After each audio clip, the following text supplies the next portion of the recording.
ko lang po sa inyo, ako ay magluluto ng gulay na ito, kamuting kahoy, haluan ko ng alokbati, at ito, saluyot.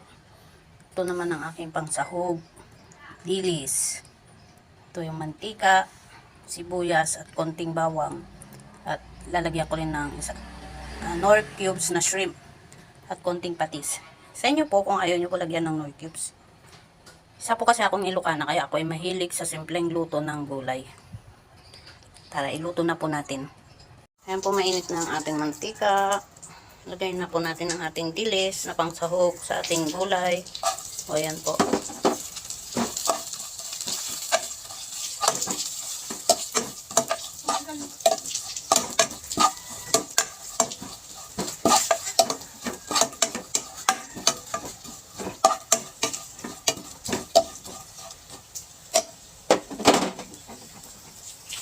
Atin niyang isog sa ating gulay. Yan na po, mainit na po ang ating kalderong paglulutuan ng gulay. Lagyan na po natin ng konting mantika. Ito, lagyan na po natin yung ating sibuyas, bawang. Yan. Po, luto na ang ating sibuyas na sigini sa konti. Halo na po natin ang ating kamuting kahoy. Ayan. Ihalo na rin po ang patis. Lagyan na natin siya ng tubig. Takpan at hayaan po natin maluto ang kamuting kahoy. Pag naluto na, saka po natin lagay ang gulay. Ating ginisang kamuting kahoy. Sahog na rin po natin ang ating dilis. Ginisa. Ating takpan, natin tayo maluto ang ating kamuting kahoy, saka natin isahog ang ating gulay.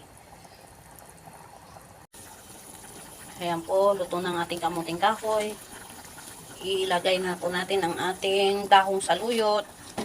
Inuna ko po itong dahong saluyot dahil itong dahong saluyot kailangan ko po, mas maganda po kung lutong maputi minsan kasi mahirap din po itong matunaw sa ating kan. Ayan po, lutuin lang po natin konti, saka natin ilagay yung alokbati. Luto na ang ating saluyot, kaya ilagay na rin po natin ang ating alokbati. Saglit lang po kasi maluto ang alokbati. Ayan. Saglit lang po yan maluto. Kaya hinuli ko. Luto na po ang ating alokbati. Ayan po, meron na tayong masarap na ulam na gulay. Oh, sarap, mukbang to. Ganito po kasimple ang magluto ng gulay. Let's eat! Kain na tayo! Ang aking masarap na gulay.